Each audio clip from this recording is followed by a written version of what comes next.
Hello everyone, nubkeks here. Welcome back to Nub Raids. We are on the test server for Raid Shadow Legends. Obviously, huge shout out to Plarium. Got the privilege of being on the server as part of their content creator program. And guys, I've never seen a content drop like this before. This is crazy. We have not one, not two, but eight. 8 new legendaries. Yes, you've heard that right.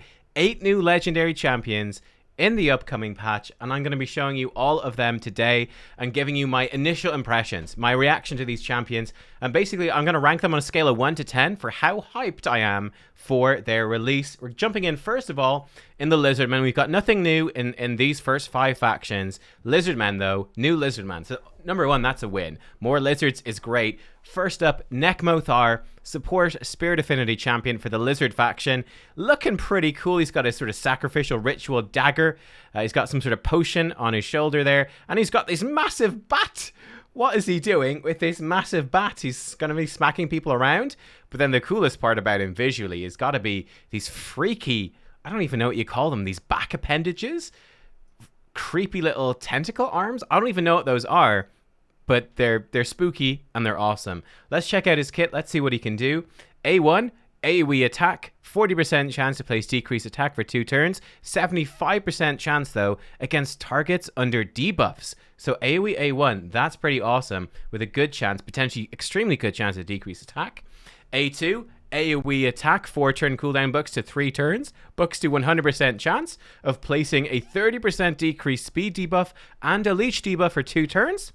Then his A3, Speed Weirding, 6 turn cooldown, bucks to a 4 turn cooldown, 30% increased speed buff on all allies for 2 turns, fills their turn meter by 30%, and grants this champion an extra turn.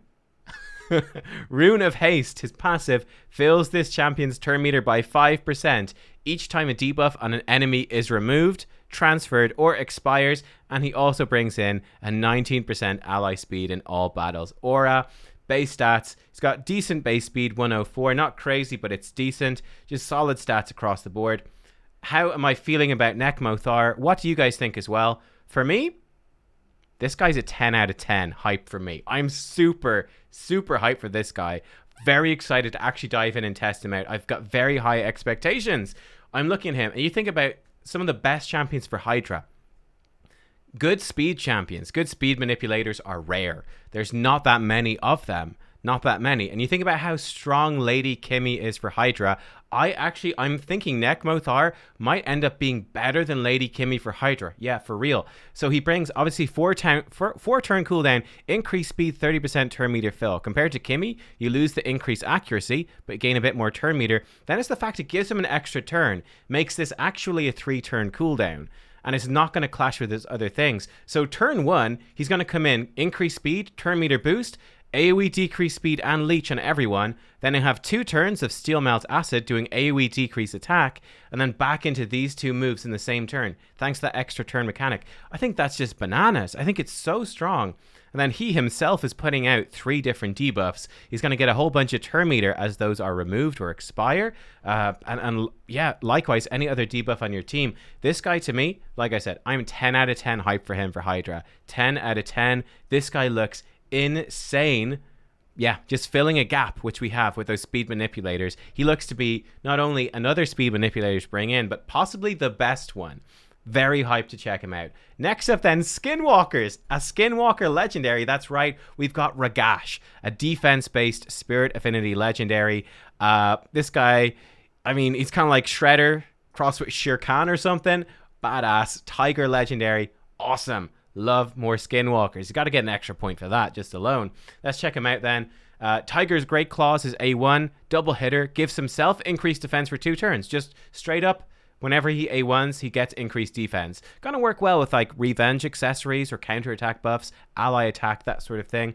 His A2, Fur Typhoon, what a name. 3 turn cooldown when booked, AoE attack that books to a 100% chance to place decreased defense on each enemy for 2 turns before attacking. Means he himself will hit a bit harder, he'll benefit from it himself. And then also has a 100% chance when booked of placing a stun debuff for 1 turn after attacking. What a move for Arena. Super powerful. Then his A3 here, Fleetness. places 25% strengthen buff, 30% increased speed buff on all allies for 2 turns, and also places Perfect Veil on this champion for 2 turns. This is on a 4-turn cooldown. Then a passive here at the start of each turn puts Perfect Veil for 1 turn on the ally with the highest attack, and he does 20% more damage against targets whose defense is lower than this champion's defense. Brings in a nice 30% defense in all battles aura. Pretty sick as well. We check out his stats. He's got really good tanky stats. He's very tanky, decent speed. Now, his crit damage isn't very high. He's got low crit damage, 50%. So my expectation here is that he's not going to be a nuker, right? He's not going to do that much damage, but he's bringing an insane amount of support. He's got really good base resistance. What is my feeling for this guy? Hype meter. It's actually pretty close to the Lizard. I'm more hyped for the Lizard. I'm going to leave the Lizard at 10 out of 10. Ragash, though, he's getting a 9 out of 10 for me. Very excited for this guy. I think he is awesome. Really cool. So specifically for anyone in any sort of progress in the game, AoE decreased defense with an AoE stun is just a tremendous move. That is so, so good. And then on top of that, the thing that makes me most excited for him, though, is this is A3. Might seem a little bit weird, but this is going to be superb for the Hydra. Superb for Hydra. Increased speed and strength. And I just mentioned with the Lizard that increased speed champions, good ones, are few and far between. Bringing these are 2 of the best potential buffs for Hydra for keeping your team alive, keeping them running fast. Amazing that he brings those. And then by putting Perfect Veil on himself, what's the deal with that? Well, I think the deal with that is that he also puts increased defense on himself. So I think he can be a mischief tank. He's got the base resistance to do it. So you build him up with high resistance as this fast supportive unit that's going to be providing you a mischief tank, tanking mischief, being very survivable himself, increased strengthen and increased speed for your team, and also AoE decreased defense. He's also going to give Perfect Veil to your ally. So if you do not have like an Inquisitor Shamail, right? If you're trying to find a way to deal with a Head of Torment, bringing in an attack-based champion, even someone like, even someone like Yannicka, who gives herself Veil anyways, if you can't book her out, he can just make sure that she has Veil every single time, and that your damage dealer can be smacking Head of Torment with no fear. I think that's pretty cool, pretty exciting. So I think this guy looks badass. We'll see how this actually works in practice, the Art of Stealth. I think this has potential for Arena as well, for being pretty good. Protect your damage dealer with a Perfect Veil. Pretty sick combo with a Candrafon, if you don't have a Duchess, for example. And yeah, he just seems super good. 9 out of 10, arguably a 10 out of 10. Arguably a 10 out of 10. Now, next up, Orcs. Sorry, there's no one in the Orcs. Demon Spawn next. Another dude I'm really excited about, Hefrack. This guy is very tall, by the way. Very tall. And we can see, just look at his stats real fast, guys. This guy is a nuker through and through. Magic, affinity, attack-based nuker. High attack, terrible everything else pretty much. 63% crit damage. This guy's built to smack, and that's basically it. A1, attacks one enemy. Extra hit if this attack is critical. Cool. A2, this is the big move. AoE attack, 3-turn cooldown when booked. Extra hit on targets with less than 50% HP after the first hit. Each hit ignores 15% of the target's defense. Dirty, but it gets better, guys. Megalomania, increase attack buff and increase crit rate buff in this champion for 3 turns, then grants an extra turn, and is passive. 4-turn cooldown when booked here. Not that important to book it, to be honest, but whenever an ally is killed, instantly activates Hefrack's Scorn skill. Will not put the skill on cooldown. He will instantly do his AoE whenever anyone dies. So my hype for this guy, we'll see what his damage ends up being when testing, but right now, off the bat, honestly, this guy seems like kind of like a 10 out of 10 for just insane champion. He's got that kind of fiery demonic Grim Reaper vibe going, and I think he's got the potential, right? Number one, he's giving himself increased attack, increased crit rate, so you can build him with lower stats, and then he will go in and absolutely smack. Double hitter, this extra hit on targets with less than 50% HP. This leads me to believe that this is probably going to do, if he lands both hits, I feel like it's going to do an absolutely crazy amount of damage, ignoring defense as well. Add into that Helm Smasher, add that with a Savage set. He's going to do so much damage. Extra hits if he crits in his A1 too. He seems so powerful. And then just getting a free AoE attack whenever anyone dies seems insane. Like, especially if you run this guy with a Necret, for example. Necret protects Hefrack here. Hefrack's going to get an AoE. He's going to get this move off while he is protected by Necret and someone else in the team dies. He gets to do this AoE for free. Maybe it won't quite work in the set, or maybe it's not going to be insane because you probably build him with 70% crit rate, but I've got high expectations for him. I think at the very least, this is a guy to be hyped about. I'm really excited to test him out. By the way, I'm going to be doing all the tests on these champions. They're going to be coming out at a steady pace over the week, so stay tuned. I'll be bringing those out to you guys regularly. No new undead champions. Into Dark Elves, and we do have one. Truath here. HP-based legendary, magic affinity for the Dark Elves. Looking pretty cool. I like this sort of weird spidery thing on the back of his head. Pretty freaky. And yeah, you can tell he's a bit of a tank. He looks like it. A1, Staff of Life Rip. Single target attack, heals this champion 5% of their max HP, heals 10% max HP instead if they have 50% HP or less, and he's very, very tanky. A2 is an AoE attack, Gaze Upon Me, 4-turn cooldown when booked, attacks all enemies, places Perfect Veil on all allies except this champion for 2 turns, also places counterattack and strengthen on this champion for 2 turns. A3, Animus Infusion, 4-turn cooldown, heals a target ally by 20% of this champion's max HP, then balances the HP of all allies. HP levels of all allies will be brought up to the level of the ally with the highest HP. After balancing, places ally protection on the initial target for 2 turns, and then Transmute Pain, 1-turn cooldown here, decreases the cooldown of the Animus Infusion skill by 1 turn. For every 10% HP this champion loses. So what do you think? My initial impression was poor. Then the more I thought about it, I'm going to give Truath, I'm going to give him a 7 out of 10. 7 out of 10 for hype. Some potential here, but I'm not 100% sure if it's going to work out. So first of all, he's got a ton of self-healing. Maybe I should be ranking him higher. Where I'm thinking you use him is in Hydra, specifically because it's another champion that gives AoE Perfect Veil. That's pretty rare on a 4-turn cooldown. Perfect Veil for everyone, and gives himself counterattack and strengthen. So I think there's some potential here, maybe, for him to be a mischief tank. But the reason I'm not 100% sure about this is he doesn't give himself Perfect Veil. So he'll only be 1 buff ahead. And then if he starts giving ally protection to other people, he's not going to be any buffs ahead. So that's leaving me somewhat skeptical. Which is, I think, a problem. I think that's a problem. The other problem is that with his counterattack, if he starts counterattacking the Head of Torment, he is going to get feared. He doesn't have Perfect Veil on himself, and then they're going to run into more problems. So I'm getting some question marks here. Now, the positive for sure, is that he's going to heal himself a ton. He's going to be very good in a Guardian set to protect your team. He's never going to die, I don't think, even with his ally protection. He's going to be very survivable. He can heal himself, I'm pretty sure. He just won't give himself ally protection. And this HP balancing is very powerful. We're going to get that with the Fusion Legendary. It's a really good way to heal up your team. But yeah, I'm not 100% sure. I'm going to give him a 7 out of 10 because I am a little bit interested, obviously, in another AoE Perfect Veil champion. But we'll have to see. It's really going to be dependent on testing. He could either end up being terrible or he could end up being actually really good. But I'm not sure, but we shall see. Next up, Night Revenant. We've got 2 new legendaries. First up, Shamnath, who, by the way, looks awesome. Look at it. Look at it. He freezes. How cool is that? Moves a little bit and then freezes, turns to stone. Love it. I love it. This guy looks insanely cool. The Statue of Liberty, but it's a man, I think. Maybe is Shamnath a woman? I don't know. It's hard. Maybe. It's got a very strong jaw either way. It's a statue. Guess it's neither man nor woman. It's a statue. Anyway, Bring to Ruin, A1, attacks one enemy twice. Each hit has books to a 50% chance of decreased defense for 2 turns. Not bad. We can obviously see by the stats an attack-based legendary, magic affinity. This is a nuker.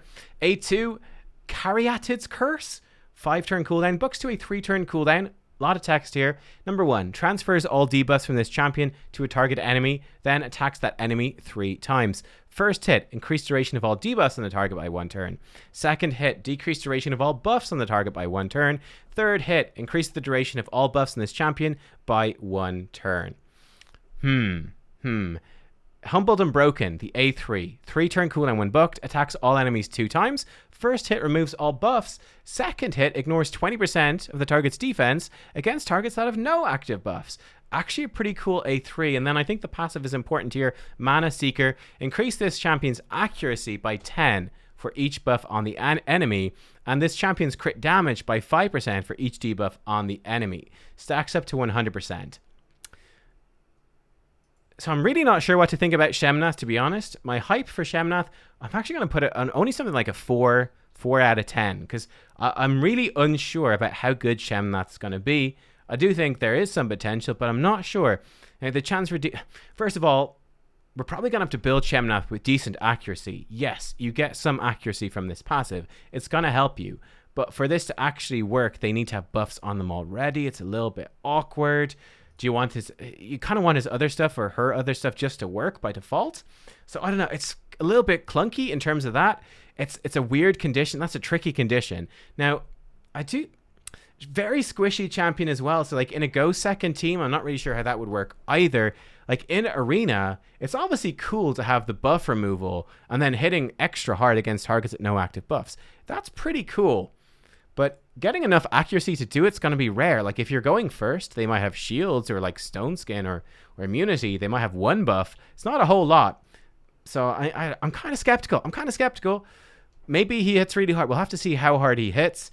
But I'm not sure about this whole how do you build accuracy in this champion. This A2 does a lot of stuff, but how useful is this? Where do you actually use this? He's so squishy with less than 1,000 base defense here. I'm just not certain. And if you're building him for damage, how do you make him survive? So I don't know. Giving him a 4 out of 10. It's certainly an intriguing kit. I do like the idea of this buff removal. I like the ignore defense, but I'm not sure. Very skeptical. Next up, Walking Tombrang. Obviously, this is our fusion. And guys, check out this. It's not a tomb on his back. It's the most Dark Souls thing I've ever seen. He's got a little mini version of himself sitting on his back. It's so creepy. It's so creepy and I love it. This guy looks sick. He looks sick. We've seen his kit already. You can see his base stats here. Very solid base stats across the board. He's going to be very tanky. He's going to hit decent. Look, again, 57% crit damage says to me this champion's going to do decent damage, but they're not going to be a nuker, you know, which makes sense with his kit. He's got the double hitter A1, instantly activating HP burn debuffs. Seems really good. That's going to do a lot of nice damage against bosses. A2 does book to a 3-turn cooldown AoE attack with a 100% chance when booked to HP burn all enemies for 2 turns. The debuff cannot be resisted. Fantastic. Super good. Now, if people have pointed out, Spider 25 is magic affinity. So unfortunately, he's not going to be good for your speed farm teams for Spider 25, which is a bummer. That's a real bummer. But on Spider 24 and all that, or obviously for anyone progressing through Spider, it's going to be really good. So you don't place debuffs on weak hits. So when he's negative affinity, not going to work that well. But yeah, just an amazing move. Look, any AoE HP burner champion, there's not that many. Amazing champ for a fusion. That's so helpful to newer accounts. It's huge. And this is also really good for Doom Tower Hard, really good. This A1 is going to be beast for a lot of those Doom Tower bosses. Fantastic. A3 also fantastic. Equalizing HP of all allies. Great move. This does a ton of healing. And yeah, then this is probably going to hit reasonably hard as well. Can also decreases A2 cooldown from a 3-turn to a 2-turn cooldown. So you can potentially come in waves. And on the wave content, you can go A2, A3, A2, which is pretty cool for wave clearing. Then he's got this cool passive as well. We've already seen his kit. I've talked about it before. In terms of the books, I'm actually very happy with the books. They look great. He obviously needs no accuracy, and he comes at 50 base resistance. I think this guy looks fantastic. Just a great legendary overall. I'd say my hype for him is probably about an 8 out of 10. It depends where you are in the game. Look, I think if you're early in the game, this is like a 10 out of 10 fusion. You're going to be super happy. AoE HP burn. He's going to be a beast for Hydra, for Doom Tower. Even the Spider Dungeon. It's so helpful for some of those most important areas of the game. It's great. Later in the game, probably not as exciting, but still worth it. I think this A3 makes him very much worth it as an AoE burner that brings in some healing. Could be actually pretty sick for Hydra and the A1. I think this guy's exciting. If you miss Ninja especially, yeah. For me, I'm giving him 8 out of 10, but I could totally see people ranking him higher. But a really great fusion. Then finally, guys, we got 2 new legendaries in the Dwarves. First up, we've got Goth Red Brassclad, who looks ridiculous. This guy, like, what is this guy? What is this? So, I don't know if this is the stupidest thing or the most dwarven thing I've ever seen. It's this dwarf who's in this massive armor and he's just wobbling around. I don't know if he's drunk. I don't know if he simply can't see anything properly out of his helmet. And he's going, what's going on, laddie? I can't see shite. Everything's covered up in this stupid helmet. You know, He looks ridiculous, but let's check out his kit anyway. Again, we look at his stuff, pretty much a tanky defensive champion right here. Defense, magic, affinity, legendary. A1, meat, punishment. Double hitter, first hit 50% chance to decrease defense, second hit 50% chance to provoke. Actually a really, really solid A1, very nice. A2 is an AoE, which books to a 100% chance to stun on a 3-turn cooldown. Actually a really good move. I mean, it shows you how good Ragash the Tiger was. The Tiger legendary that does AoE decreased defense and a stun is kind of nuts, right? AoE stun on a 3-turn cooldown, still a solid move. Good solid move. Then Vow of the Dwarves books to a 3-turn cooldown, increased defense on all allies for 2 turns, and then removes any decreased defense and weakened debuffs from all allies. Okay, grand supportive move, not bad. Cool for Arena with removing those debuffs, I suppose. And then the thing that makes him maybe even better in Arena is this passive. Brassclad, 4-turn cooldown.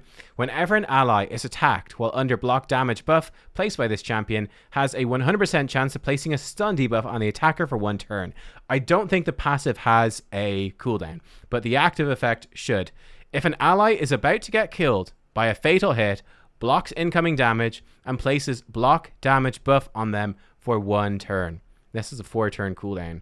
So I think this is actually pretty cool. You throw this guy into the arena. When they attempt to kill you, when they attempt to kill an ally, he'll save 1 ally from death, block damage on them, presumably just straight up stun the target. We're going to test him out and find this out, but stun whoever attempted to kill them, so presumably the enemy team's nuker, and that's kind of useful. Then he'll come in and do an AoE stun on his active turn, or potentially start protecting you, this stuff. So yeah, honestly, Goth Red Brassclad here, he looks ridiculous. Like, he looks ridiculous, but I'm intrigued about this guy. I might even go so far as to give this guy an 8 out of 10. I just think that passive is what makes him so cool. And then bringing in the AoE stun is nice. This A1 is really good for Magma Dragon, decrease defense and provoke. Really cool.